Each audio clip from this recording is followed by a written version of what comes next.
Hello warriors, welcome back to another Conan Exiles PvP build video. Starting out, I'm going to show you my rotator bar.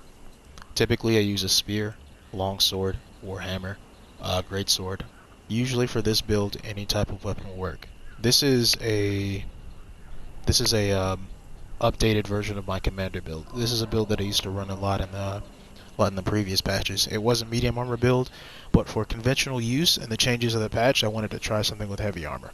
So let's begin. Let me go straight into the stat sheet. And now with weapons equipped. So originally the commander build was a high agility medium armor build a few patches ago. This was right before Warmaker. This was so you could light roll in medium armor. You'd have something akin to what heavy armor would have, but you'd have the speed of light armor as well as the amount of damage. So I've tried to get close to something that I could have like in terms of just survivability and like damage and overall tankiness. This is what I came up with. So you don't necessarily get tier 3 strength, although tier 2 is enough, and you really get past that hump in terms of damage once you start getting past the tier 2 range. You don't necessarily have to have tier 3 strength to have a really high amount of damage. Now I went with tier 1 agility just to get the boost and that boost for the roll. Generally, you don't want to roll too much if you're going to be utilizing heavy armor. You want to roll at the pivotal moments, just because rolling too much makes it very easy for people who use throwing axes to catch you. So really, you want to utilize your movement. Next is the tier 5 vitality. Now, tier 4 is completely normal. It works. It's the most optimal amount of healing, but tier 5 is just better since you get that increased amount from gluttonous gains. If I can get it to show. Eating food now counts as a healing potion and provides a healing burst at the beginning of the regeneration effect. So that's a triple stack of healing on top of the herbal tea and the hearty stew, and you get the medicine bonus. Okay, tier 4 accuracy is a given. You want that penetration because the penetration is way more valuable than anything else now in terms of damage. I'm sticking with tier 2 grit just for the increase to stamina regeneration. Now I like to keep the tier 2 grit specifically for running, because some people run, and that's good to have a backup, because if you're going to be using a pike on this build, that is the pike heavy attacks and light attacks cost more to use than any other weapon in game, so you want a good amount of stamina. Really, for pike, you want a little bit over tier 2, and you want about tier 2.5, tier 3 grit. But for this build, I don't recommend that. Tier 2 is enough. For encumbrance, you definitely want to go over that hump. If you're using a potion, you want to have exactly tier 2 encumbrance without the potion. With this build, I'm using 2-piece Flawless Pointed Cavalier with 2-piece Flawless Guardian and 1-piece Silent Legion, also paired with the White Blade, which gives you a bonus of 5 points to Vitality, and the Maelstrom, which gives you a bonus of 5 points Vitality and Strength to this build. Now these weapons... Now, the longsword itself, it isn't the most damaging longsword. Honestly, if you want a more powerful longsword and you don't want to worry about getting to tier 5 vitality, go with the Black Ice broadsword if you're looking for the most optimal amount of damage with the longsword. Now, since you have so much penetration, this weapon does do a lot more optimal damage, especially on this build, even with tier 2 strength. With the Maelstrom really can't stand up to most Warhammers, even most Maces, since Maces got a debuff in terms of damage modifier this patch.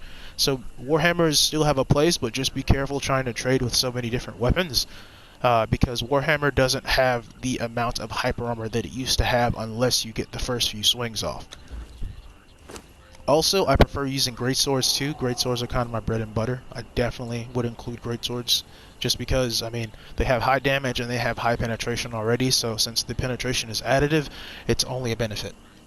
Also, for my gear, I use 3 pieces armor reduction and 2-piece master, what is it called? Master plating? Yes, master plating.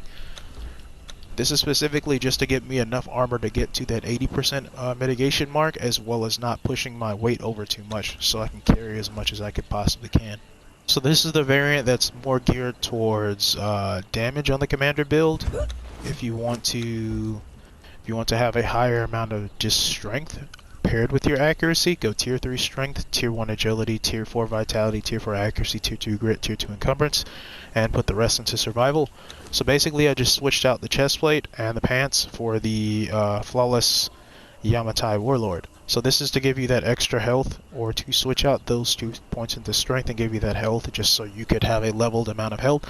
And the weapons have been swapped out for weapons that are non-legendary. The weapons are completely optional. I usually choose these weapons because this is what I feel comfortable with, and this is what I like to use, just to have some different sort of variety. If you like to use maces, use maces. If you like to use axes, use axes. There's no restrictions with this build. This build was built for more conventional use for raiding, overall dueling, and just conventional roaming. The build is designed so you can have a lot of mobility as well as having like whatever you need. So this portion is to show how you can set up if you're not trying to allocate your points by using elixirs towards like your accuracy. So let's jump straight into the attributes. So this is set up for where your accuracy is just reliant specifically on the gear and the points. So we have tier 2 encumbrance, we have 17 points in the grit, we have tier 4 accuracy with the 2 piece of the cavalier armor to give accuracy points, and we have 32 points plus the 1 piece of silent legion and then war paint. We have the 7 points into agility and the tier and a half, almost tier 2 of strength. So this is so you can build this way in case like you do run into people that do use Set's tongues and Beecher's justice. So when you do get buffed, you'll still have enough accuracy to do optimal damage and put people down. Now let me show you how it looks when your buffs are active.